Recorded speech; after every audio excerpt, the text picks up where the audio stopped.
Olá pessoal, aqui é o Rodrigo e nós vamos fazer agora uma revisão dos tempos verbais em inglês, tá? Então, no primeiro disco, a primeira tipo de palavra, categoria que a gente vai colocar aqui são os pronomes, tá? Então, eu vou colocar aqui I, you, he e she. O I e o they e o it não cabem, mas depois a gente pode fazer substituições, tá? Então vamos lá. Depois, no segundo disco, a princípio, eu vou simplesmente pular ele, tá? Então eu vou colocar uma pecinha com essa marca para saber que eu estou pulando ele. O terceiro disco eu quero colocar os verbos, tá? Então vamos lá. Eu tenho aqui. Eu vou até colocar o que é cada coisa. Então aqui eu tenho um verb, tá?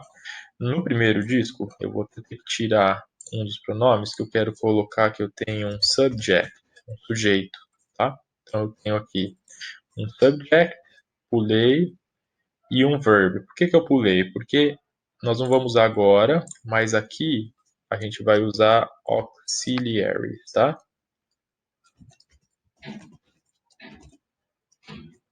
Vou colocar aqui no auxiliary. Então, quando a gente for usar, a gente vai usar auxiliary ou não vai usar. Vocês já vão entender por quê. Depois dos verbos, eu vou colocar complement. E, por último, poderia chamar de complemento também, mas eu vou colocar como time expression, expressão de tempo, tá? Time expression, expressão de tempo. Beleza. Então vamos lá. Subject, já dei alguns exemplos, como you, como I e como she. Verbos. Então agora o que eu quero mostrar para vocês é o seguinte: as conjugações de um verbo em inglês. O que é conjugar? É mudar a forma do verbo para que ele combine com o sujeito e com o tempo, passado, presente ou futuro. No português, por exemplo, eu diria assim: eu falo. Vou usar o verbo falar. Então vamos lá. Eu vou usar o verbo viajar. Eu viajo. Então no inglês é travel. Tá? Então tem esse formato de travel. Você viaja, ele viaja, nós viajamos, eles viajam. Tem várias variações em português.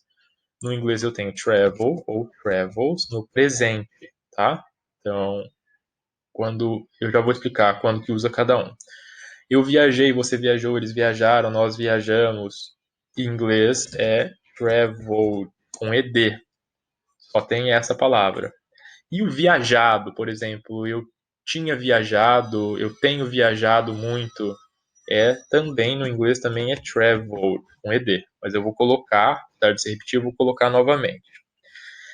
Também existe a variação viajando.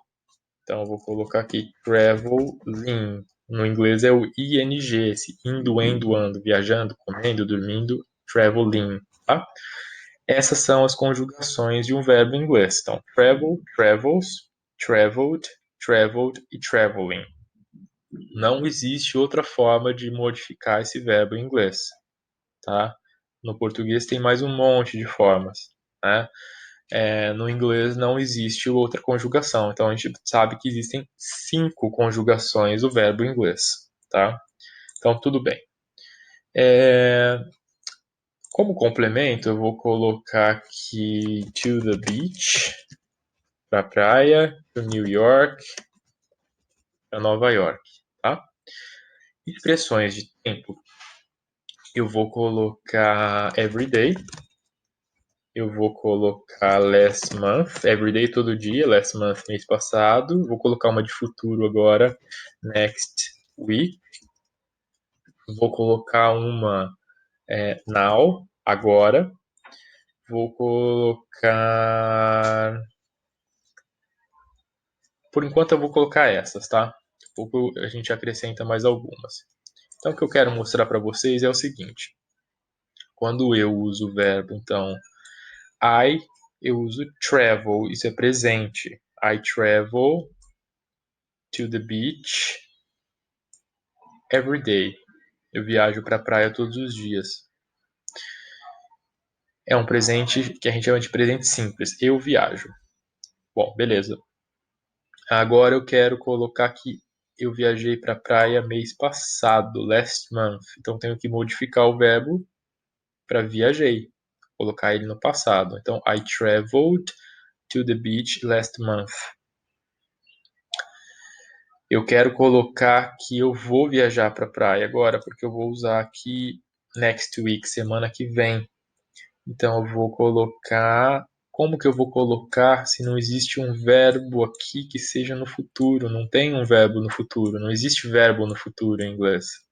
Aí entra a função do auxiliar. E aí eu vou acrescentar o auxiliar aqui, will, tá? Então a função do will é dizer que travel está no futuro. Então, I will travel to the beach next week. Eu viajarei, ele transforma o viajar em viajarei, para a praia na semana que vem. Eu estou fazendo só exemplos com I, mas funcionaria com qualquer outro pronome no caso do will. Então, you will travel to the beach next week. She will travel to the beach next week. Ela viajará, você viajará, eu viajarei. Tá? Essa conversão que a gente faz de conjugações no português, no inglês não tem, então é tudo automático. A mesma coisa quando a gente usa o passado. Então, ela, eu tiro o will agora, né? She traveled to the beach last month. Ela viajou para a praia mês passado. Eu viajei, I traveled. Você viajou, you traveled, tá? Quando que existe variação? No presente simples. Então, quando eu digo I, eu uso com travel. I travel to the beach every day. Eu viajo para a praia todo dia. O you também, you travel, você viaja. Quando eu vou usar she, que é ela, he, que é ele, e it, que é. Depois eu vou explicar mais detalhes o que é, mas o it, a gente pode dizer assim que ele é um ele ou ela quando não é para pessoas, tá? Ele é um pouco diferente do português. Então, depois a gente entra nisso. Então, aí eu coloco um S nesse verbo. Eu tenho que colocar. Isso é a conjugação desse verbo. Travels. Ela viaja. She travels. É uma regra, tá? Essa é a conjugação. She travels, he travels, it travels to the beach every day. Então, ela viaja. She travels. Então, a gente já usou aqui o verbo com ed, a gente já usou o verbo com s, o verbo sem s. Esse outro ed, que apesar de ser igual, daqui a pouco eu vou explicar também. Agora, e esse traveling, viajando? Por exemplo, agora. Eu quero dizer que eu viajando para a praia agora. Faltou algo aqui. Eu preciso de um auxiliar aqui. Porque eu não quero dizer eu viajando, eu quero dizer eu estou viajando para a praia agora. Tá? Então, o auxiliar que a gente vai usar para fazer isso é aquele famoso verbo to be, tá? Que é o am, o is e o are. Então eu diria eu estou. I am traveling to the beach now. Se fosse o you, seria are. You are traveling to the beach now. Você está viajando para a praia agora. Se fosse o she, seria is. She is traveling to the beach now. Ela está viajando para a praia agora, tá? E a gente pode mudar esse verbo para qualquer outro verbo que vai funcionar, tá bom? Por exemplo, eu vou falar o verbo morar, o verbo live. Então eu vou tirar o travel, tá? Estou apagando as 5 formas do travel, vou colocar o verbo morar, live. Então tem 5 formas, vem comigo. Live, lives, live, outro live, living. Por que eu estou colocando dois live com ed? Porque são verbos regulares esse, aonde no passado no passado simples, que é esse com ed, é ed, e no passado do particípio, que é outro tipo de passado, também é ed, tá? Quando eu colocar um verbo irregular, você vai ver que eles mudam, o passado simples e o passado particípio. Então, eu morei, eu tenho que colocar um complemento que combine. I lived em São Paulo. Vou colocar in a house, em uma casa. Então tá bom. Mesma prática, tá? Então vamos lá. Eu estou morando em São Paulo agora. I am living em São Paulo now. Eu morei em São Paulo. I lived in São Paulo last month. Eu morei em São Paulo mês passado. Eu irei morar em São Paulo mês que vem. I will live em São Paulo semana que vem. Next week. Ela, she, mora em São Paulo. She lives in São Paulo.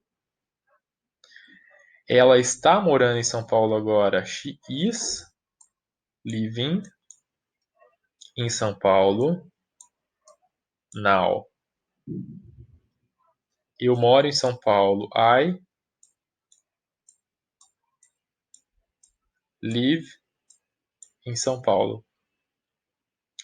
Então, você está entendendo que a gente tem uma categoria de sujeitos, temos uma categoria onde a gente não vai usar nada, ou vai usar um auxiliary, um auxiliar. Temos uma categoria de verbos, temos uma categoria de complementos e temos uma categoria de time expressions, de expressões de tempo. Então, o que é importante para a gente aqui? É perceber que nunca tem, por exemplo, dois verbos. Eu posso ter um auxiliar e um verbo, mas o verbo está na mesma categoria. Então, ou eu uso um ou uso o outro. E o verbo que eu vou usar vai mudar o tempo verbal que eu estou falando. E tem 5 formas de verbo, tá? 5 conjugações.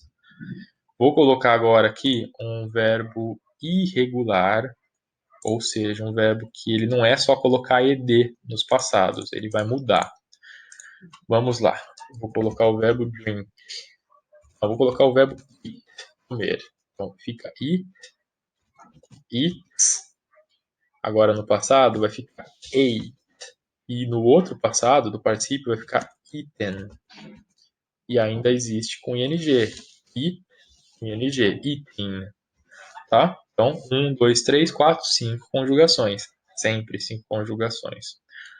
Agora a gente vai brincar com as formas negativas. Só que eu vou só fazer em primeiro um exemplo, como ele é irregular, eu vou fazer um exemplo aqui então de como que fica a diferença no caso dele ser irregular. Então eu diria, vamos lá, you eat. Tem que colocar um complemento aqui. Vou colocar fish. Ou vou colocar uma comida um pouco mais Japanese food.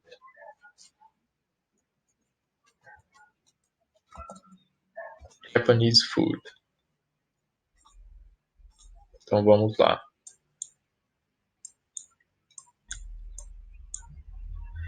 You eat Japanese food every day. Você come comida japonesa todos os dias. Agora ela come. She. Tem que colocar o S, né? She eats Japanese food every day.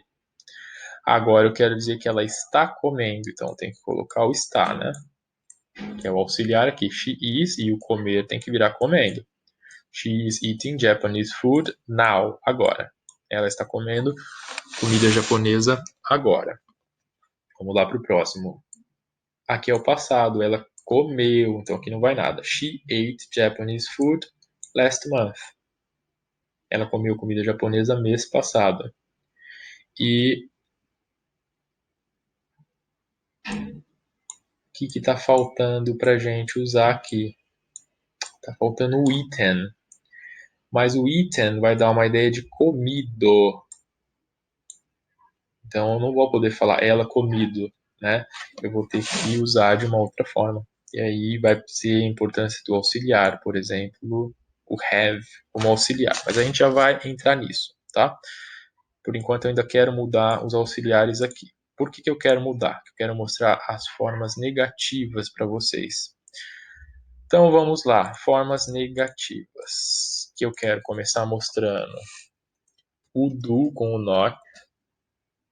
Na verdade é isso aqui. Quando a gente junta a abreviação, vai ser o seguinte, a gente como se juntasse as palavras e tirasse a letra O colocando um apóstrofe no lugar. Don't. Mesma coisa do does not, que eu quero mostrar. Junta as palavras, tira a letra O, coloca um apóstrofe. Doesn't. Mesma coisa do did not. Junta, tira o o coloca o apóstrofe. O will vai virar o won't, tá? Então, quero começar mostrando esses auxiliares para vocês, porque são auxiliares com a função da gente falar não, colocar na forma negativa no passado, presente e futuro. Então, por exemplo, I don't, isso é presente. Quando eu uso esse auxiliar,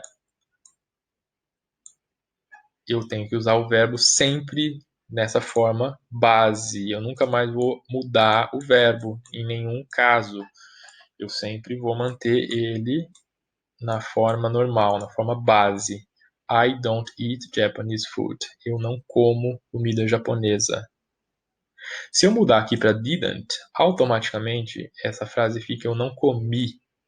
O verbo vai para o passado. Então você não se preocupa em mudar o verbo. Você muda só o auxiliar. Então, I didn't eat Japanese food. Eu não comi comida japonesa.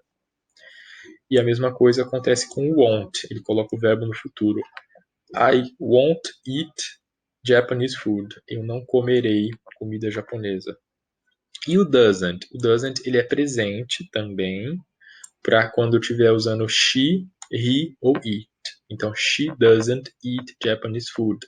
Ela não come comida japonesa. Alguém pode perguntar, mas eu estou no presente usando she, então eu teria que colocar o S no verbo, não teria que colocar o S no verbo? Se fosse uma frase afirmativa, sim, porque não tem nada aqui, certo? Então, she eats. Agora, como é uma frase usando um auxiliar, o doesn't, não vai usar mais o S aqui. Então, você vai usar aqui. She doesn't eat Japanese food, tá? Esses são os auxiliares na forma negativa do passado, presente e futuro simples. Aí o que que acontece? Eu quero voltar a usar o verbo com ing agora. Eating, comendo, porque eu quero falar que ela não está comendo comida japonesa. Então, esses auxiliares não vão funcionar. Eu preciso dos auxiliares que dão essa ideia de estar, para falar não estar. Então, eu vou ter que retirar esses que estão aqui, porque não vai caber tudo. E aí, vamos relembrar. Ela está seria is, certo? A forma negativa é is not, mas a gente vai abreviar também. Tira o espaço, tira o O, coloca o apóstrofe. Quando é com are, com you, a gente viu que é are. Então, é are not. Tira o espaço, tira o O, coloca apóstrofe. Aren't.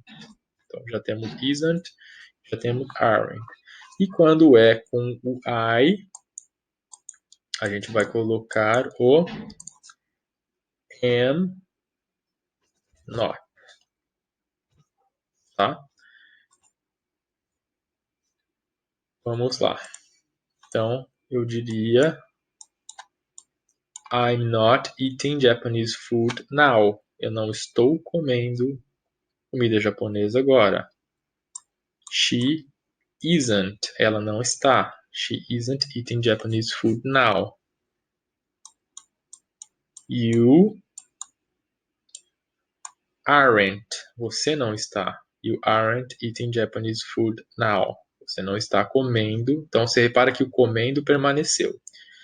E também repara o seguinte: a mesma forma que eu falo eu estou ou não estou comendo, eu também posso falar eu estava ou não estava comendo. Comendo permanece a mesma coisa. Então, como que funciona isso? Vou tirar aqui para poder colocar. É o was. O was é o verbo to be no passado. No caso, a gente quer a negativa. Então, vou tirar aqui o espaço, tirar o O, colocar o apóstrofe. Wasn't. E também tem o outro formato, were. E were not, na negativa, tiro o espaço, tiro o apóstrofe, were e weren't. E eu tenho também o futuro. Sempre é passado, presente e futuro. Falou em tempo verbal, a gente está falando em passado, presente e futuro. Will not. E quando a gente abrevia, vira aqui, ele não vai ficar assim, ele vai mudar, ele vai ficar assim, won't. Bom? Oh, mas eu estou falando do verbo to be, então é won't be. Então é will be e won't be. Então, o que que acontece aqui? Eu mudando aqui, quando eu estava falando I'm not, eu não estou. I'm not eating, eu não estou comendo. Agora, se eu quiser dizer eu não estava comendo, eu vou dizer I wasn't eating Japanese food last month. Pode ficar um pouco estranha a frase, mas é isso que ela está dizendo. Eu não estava comendo comida japonesa mês passado, tá? Mas alguém pode falar, mas eu queria dizer eu não comi. Aí é aquele outra estrutura que a gente estava usando antes. Que aqui tinha o didn't. E aí o verbo que estava normal. I didn't eat, tá? Então, beleza. I wasn't eating. She wasn't eating. Vou tirar aqui até. E se for he e o it também é wasn't. Agora, se for o you, o we e they é weren't. Então, you weren't eating Japanese food, tá? Você não estava comendo comida japonesa. Agora, e você não estará comendo comida japonesa? É uma frase estranha, concordo com você que é uma frase estranha, mas é uma construção que ela é possível de ser usada e a gente usa também em português. Por exemplo, alguém te liga e fala assim, vamos assistir um filme amanhã? Você vai falar, puxa, amanhã eu não posso que eu estou trabalhando. Ou eu vou estar trabalhando. Isso nada mais é do que essa estrutura do will be, ou no caso won't be, não estarei comendo. Então, eu estarei trabalhando, né? I will be working. Eu estarei trabalhando. Aqui está na negativa. I won't be. Eu não estarei comendo. I won't be eating, tá? Então, essa é a estrutura do futuro. Então, tudo isso que a gente está vendo agora é passado, presente e futuro contínuo, tá? Contínuo sempre vai ter, então, uma forma do verbo to be e o verbo com ing, ok?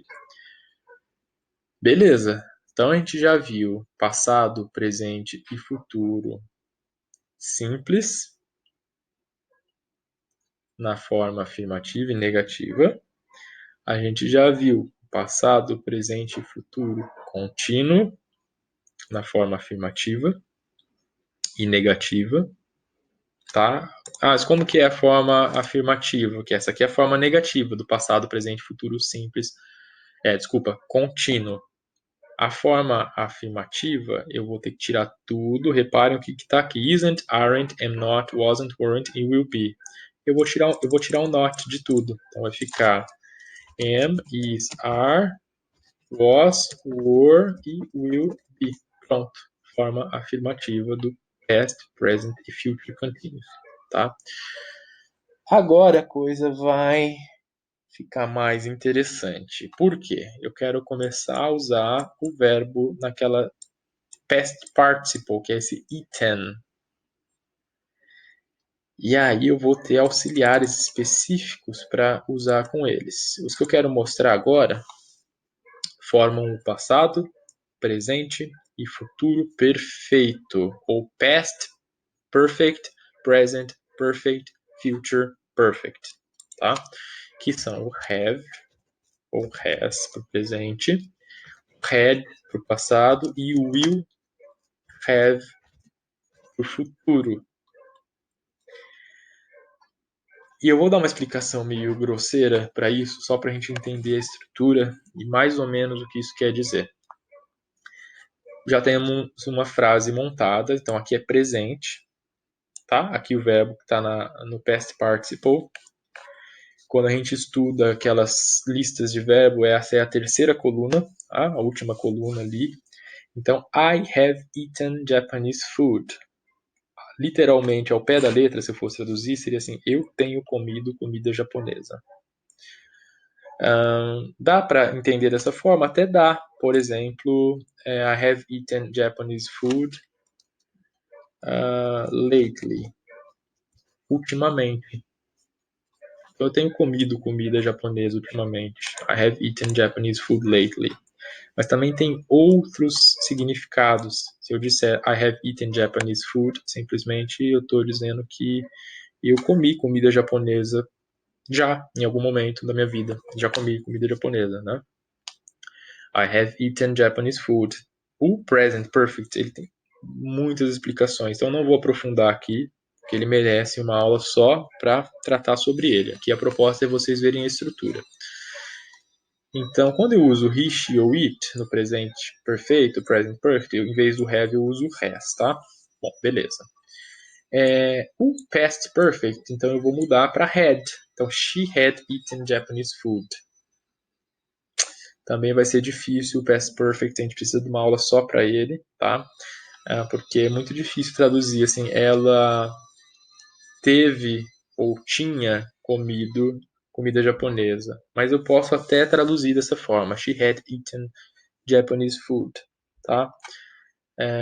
E o futuro perfeito é o uso will have. She will have eaten Japanese food. Ela também grotescamente terá comido comida japonesa. She will have eaten Japanese food. Se a gente talvez usasse outro verbo, poderia nos ajudar um pouquinho, mas eu não vou nem mudar, porque o perfect ele merece uma explicação separada depois do que é o present perfect, o que é o past perfect e o future perfect em relação aos seus usos. Aqui a gente está vendo a estrutura, tá? Falta só um tipo de tempo verbal para a gente. Então vamos recapitular. A gente já viu past, present e future simple, past, present and future continuous. Agora a gente viu past, present e future perfect. E a gente pode falar que é um perfect simple aqui. E já que existe um perfect simple, também vai existir um perfect continuous. Então é simple continuous, perfect simple, perfect continuous. 4 tipos de tempos verbais. Todos eles têm passado, presente e futuro, tá? Então vamos lá. A gente tinha visto que o continuous era o verbo to be. Am, is, are, was, were e will be.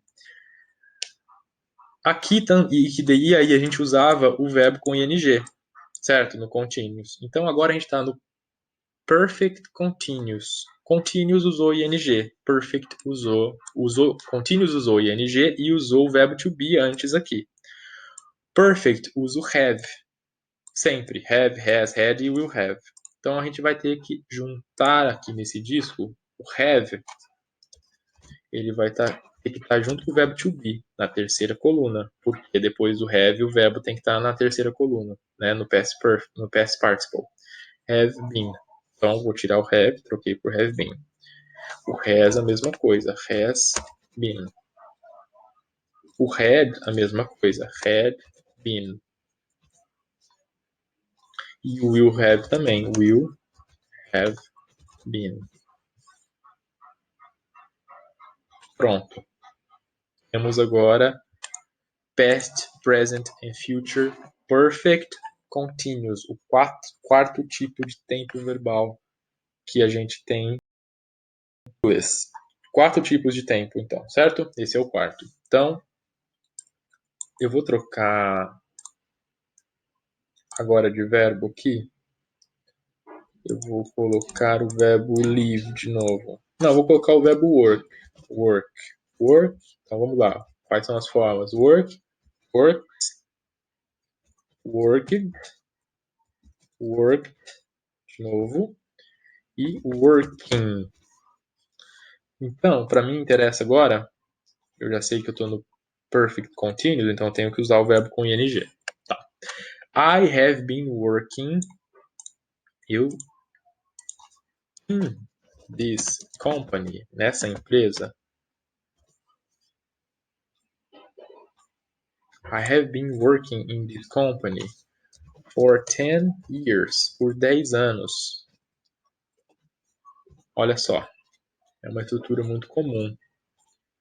Ao pé da letra, eu diria, eu tenho estado trabalhando nessa empresa por 10 anos. Mas o que eu estou querendo dizer, realmente, se eu fosse fazer uma tradução para o português, se alguém falasse isso num filme e eu fosse traduzir e legendar no português, eu colocaria eu trabalho nessa empresa há 10 anos, que é como a gente fala em português, tá?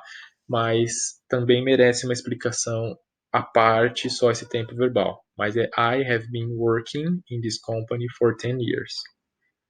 Present, perfect, continuous. present, porque o have está no presente. Perfect, porque eu estou justamente usando o have como verbo auxiliar. Continuous, porque eu uso o verbo to be e o verbo com ing. I have been working in this company for 10 years. Se fosse he, she ou it, em vez do have, no presente é has. She has been working in this company for 10 years. O passado perfeito contínuo, então, vai usar o had been. She had been working in this company before I came to work here. Or she had been working in this company for 10 years before I came to work here. Também merece uma explicação à parte, porque o que eu quero dizer aqui é que ela tinha estado trabalhando nessa empresa por 10 anos quando eu vim trabalhar aqui. When I came to work here. Então é uma coisa que aconteceu antes de eu vir trabalhar aqui. Calma que depois a gente vê com detalhes só isso, tá? E o she will have been working in this company for 10 years. Vou colocar de novo for 10 years by next year. Olha só como é que fica. She has been working in this company for 10 years by next year. Então ela terá estado trabalhando nessa empresa por 10 anos até o ano que vem. Então, quando chegar no ano que vem, by next year, vai fazer 10 anos que ela está trabalhando nessa empresa. Então, já faz 9 esse ano. Também merece uma explicação à parte isso, tá bom? Então, o que que acontece? Todos esses tempos verbais são naturais de você usar. Tem uns que são mais comuns do que outros, tá? Por exemplo, esses past, present and future perfect continuous, muitas vezes as pessoas no inglês falado usam só o continuous normal, tá? Então a pessoa poderia dizer she's working in this company for 10 years by next year. Mas o correto, e esse exemplo que eu dei, na verdade, foi um pouco infeliz, porque o mais adequado nesse exemplo mesmo seria isso aqui. Muitas vezes a gente tenta simplificar, os próprios falantes nativos da língua tentam simplificar no seu dia a dia, mas esses tempos verbais são bem comuns, não é que é uma forma extremamente culta, não, são formas utilizadas no dia a dia, tá? Para a gente dar a entender coisas diferentes. Em termos de estrutura, você vê que existe uma simetria, o auxiliar sempre se manteve aqui, e a gente sempre conseguiu ver passado, presente e futuro, né? Das 4 categorias de tempos verbais. Então, passado, presente e futuro do perfect continuous. A gente viu antes passado, presente e futuro do perfect simple. Depois a gente viu o passado, presente e futuro do continuous normal. E o passado, e antes de tudo, passado, presente e futuro do simple na forma negativa e antes na forma afirmativa, tá? Então, esses elementos, nada a mais do que esses elementos formam os tempos verbais do inglês, tá? Só não mostrei aqui a forma interrogativa, que mudaria, os auxiliares iriam aqui para cima, tá? Eles mudariam de posição, então, na verdade, o sujeito viria para baixo, o auxiliar para cima, mas, uma vez entendido isso, fica mais fácil entender o restante. Então, essa é a base do inglês. Eu sei que é muita informação que foi compartilhada aqui. Quem já sabia tudo isso, ainda que de forma que não tivesse tão organizada, tivesse mais solta, talvez tenha conseguido absorver tudo que eu trouxe, ou praticamente tudo, em relação às estruturas. Para quem isso é novidade, eu sei que é muita informação, então o ideal é entrar dentro de cada um desses temas separadamente, tá? E depois ir juntando eles até conseguir enxergar essa teia toda de conexões, para que você também não se perca, né? Então, essa foi atividade que eu queria compartilhar para a gente conseguir enxergar todos os tempos verbais do inglês, tá bom? Qualquer dúvida, se você quiser saber mais e se quiser fazer alguma pergunta, fiquem à vontade para entrar em contato com a gente, tá bom? E conhecer o nosso site também, caso você ainda não conheça, spindle.com.br. Tá joia? Abraço!